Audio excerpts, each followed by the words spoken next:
sejahtera bagi kita semua. Saudara-saudara sekalian, pada kesempatan ini kita akan berbincang-bincang bersama Bapak Ruyandi Hutasoid, Ketua Umum Partai Damai Sejahtera atau PDS.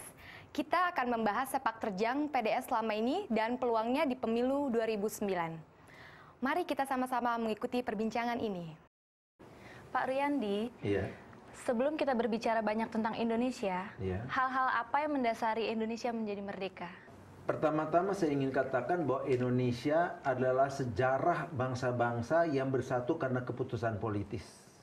Jadi dia negara yang terdiri dari begitu banyak suku bangsa dengan perbedaan-perbedaan yang sangat jelas tentang budaya, bahasa, ya, dan juga dipisahkan oleh laut.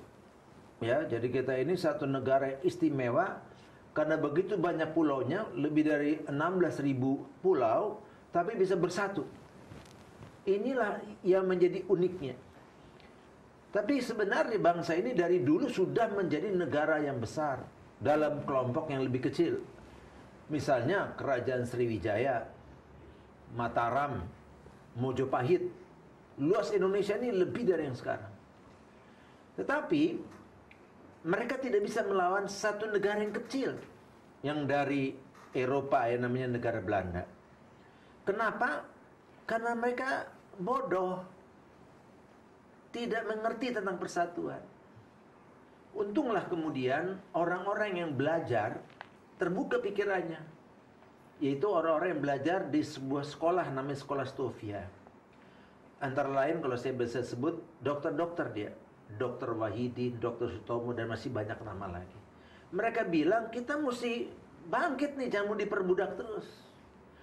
Tapi itu pun belum cukup modalnya untuk membuat Indonesia bebas daripada penjajahan. Sampai kemudian 20 tahun kemudian barulah mereka sadar kita jangan berjuang berdasarkan kesukuan, apalagi berdasarkan agama, nggak bakal bisa menang gitu. Lalu mereka mulai dengan satu ikrar atau yang dikenal dengan Sumpah Pemuda. Satu bangsa, satu bahasa, satu tanah air Indonesia. Barulah setelah kita memegang nilai-nilai yang baik dalam persatuan ini, Indonesia dengan waktu yang tidak lama lagi bisa mengusir penjajah dan merdeka. Jadi dasarnya kebangsaan. Ya. Setelah saya mendengar penjelasan dari Bapak tadi, jadi menurut Bapak, kekuatan apa yang berhasil membentuk Indonesia menjadi seperti sekarang ini? Ya, karena Indonesia mengerti bahwa kebangsaan itulah yang harus diutamakan, bukan agama, bukan kesukuan. Ya, yang kedua, perbedaan-perbedaan kultural atau budaya itu dipersatukan dengan semangat Bhinneka Tunggal Ika. Jadi kalau Indonesia mau tetap kuat, semangat Bhinneka Tunggal Ika mesti dipertahankan. Tapi kalau itu tidak, itu bisa jadi awal daripada perpecahan Indonesia. Jadi yang Bapak maksud dengan perpecahan itu sendiri itu apa ya Pak ya? Perpecahan di mana kalau ada nilai yang diutamakan bukan nilai kebangsaan. Bahkan kalau saya mau katakan India ya pecah gara-gara yang diusung adalah agama. Yugoslavia pecah karena agama yang diusung. Jadi ini peringatan buat Indonesia, jangan menekankan nilai-nilai keagamaan atau kesukuan untuk bangun Indonesia, nggak akan berhasil. Tapi kalau kebangsaan semua mendapat tempat, karena dengan kebangsaan semua suku, semua budaya mendapat tempat yang sejajar atau setara. Jadi mereka tidak merasa didiskriminasikan. Mendengar pernyataan-pernyataan Bapak tadi tentang nilai-nilai kebangsaan, saya sangat setuju. Tapi sementara Bapak membangun partai dengan lambang salib, bukankah sangat berbeda dengan pernyataan Bapak sebelumnya? Bagus sekali, Femi. Saya mau katakan begini. PDS adalah partai nasional. Tapi kalau partai nasional tidak punya identitas, susah orang memilih partai yang tidak jelas mau kemana. Sedangkan salib yang kami wujudkan di sini sebenarnya membawa nilai pengorbanan. tepatnya PDS membawa ke Indonesia politik kasih, nilai-nilai tentang pengampunan, tentang perdamaian. Bagaimana kita bisa membangun bangsa ini dengan saling menghargai dan saling mengasihi. Itulah yang sebenarnya kami utamakan. Apa buktinya, Pak, kalau PDS ini adalah partai nasional?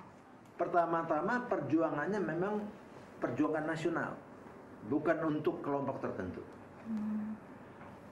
Yang kedua, partai ini dasarnya adalah Pancasila. Yang ketiga, pengurus partai dari lintas agama. Dan calon-calon legislatif kita 10% adalah non-Kristen. Bahkan dari semua dapil, 13 dapil dipimpin oleh tim sukses yang juga sekaligus yang nomor satu, caleg nomor satu, yang adalah non-Kristiani.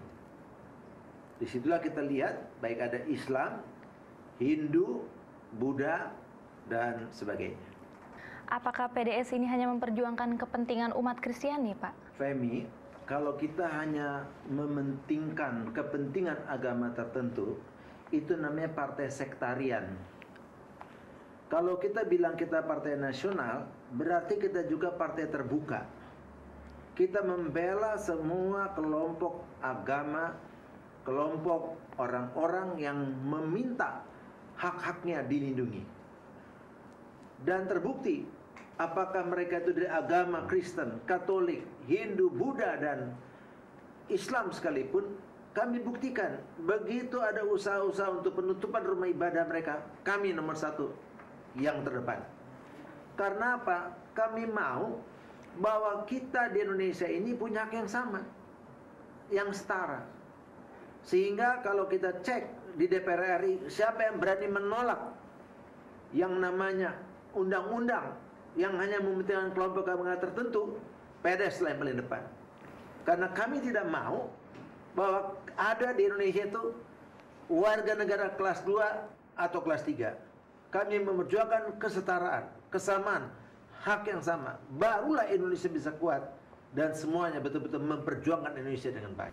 Secara historis, PDS merupakan partai yang masih relatif baru dan mungkin terjadi konflik internal. Bagaimana menurut Bapak mengatasi konflik-konflik tersebut? Ya, dalam beberapa tahun ini memang PDS mengalami hal-hal yang luar biasa. Dan saya mau katakan konflik hampir terjadi di semua partai. Tapi bagaimana kita menyelesaikannya dengan damai, itu yang paling penting. Syarat pertama sebenarnya kita mesti berpegang pada aturan yang berlaku, bukan sekedar intrik, gosip, fitnah. Itu sangat tidak bisa diterima. Lalu kedua, kuasa perdamaian. Kalau bisa diselesaikan dengan damai, lebih bagus. Dan sudah tentu pertolongan Tuhan. Tapi sekali lagi konflik itu membuat kita jadi matang dan kuat. Itulah kita harus sadar seperti seorang anak kecil dikasih vaksin supaya dia mempunyai daya tahan terhadap penyakit dari luar. Dan terbukti setelah itu dia kena apapun dia tetap kuat. Konflik itu ibaratnya vaksin. Sebagian besar orang mungkin mengatakan PDS merupakan partai yang militan. Bagaimana menurut Bapak? Ya, kalau berjuang memang mesti militan, bukan loyo-loyo. Ya, apalagi yang kita perjuangkan satu hal yang sangat penting, yaitu Pancasila harus menjadi dasar negara. Tanpa dasar yang kuat, bangsa ini kan roboh. Apalagi dasar negaranya digoyang terus. Saya mau katakan bahwa Pancasila ada satu usaha untuk tidak lagi diajarkan oleh bangsa ini. Bagaimana mungkin bangsa ini mau dibangun kalau dasarnya saja tidak pernah dimengerti oleh generasi muda sekarang ini?